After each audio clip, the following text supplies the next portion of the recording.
సత్య charitable trust ఆధ్వర్యంలో దానవాయిపేటకు చెందిన సంస్థ సభ్యురాలు గీతారాణి దీపాదేవి తల్లి కొడమటి వాసుదేవమూర్తి భార్య సావిత్రిదేవి తన పుట్టినరోజు సందర్భంగా మరణానంతర శరీర దానం చేశారు.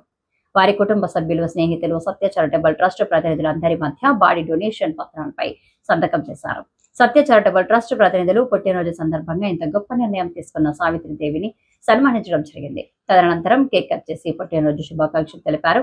ఏ రకమైన చాందసపు ఆలోచనలు పెట్టుకోకుండా కళ్ళు, అవయవాలు, బాడీ అన్నింటినీ డొనేట్ చేసి అందరి జీవితాలను ధన్యం చేసుకోవాల్సిందిగా ఆమె కోరారు. ట్రస్ట్ అధ్యక్షులు తమ్మారావి, మెంబర్లు జాస్తి నాగేశ్వరరావు, రఘువీర్ శ్రీనివాస్, కుటుంబ సభ్యులు పాల్గొన్నారు.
ఈరోజు చాలా గొప్ప సుదినం.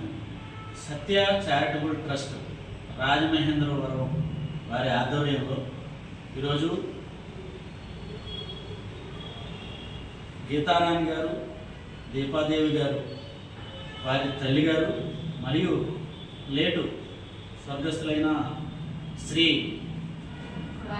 వాసుదేవమూర్తి గారి భార్య గారు శ్రీమతి సావిత్రిదేవి గారు సత్య చారిటబుల్ ట్రస్ట్ వారి ఆధ్వర్యంలో వారు మరణానంతర శరీర దానం కోసం ముందుకొచ్చారు, బాడీ డొనేషన్ కోసం ముందుకొచ్చారు. అసలు ఈ రోజుల్లో సాంప్రదాయం కాస్త చాదస్తానికి కొత్త బంతులు తొక్కి ఎన్నో రకాలుగా ఎన్నో విపరీత ఆలోచనలు చేస్తున్న ప్రస్తుత తరుణంలో బాడీ డొనేషన్కి ముందుకు రావడం, దానికి వారి కుటుంబ సభ్యులందరూ కూడా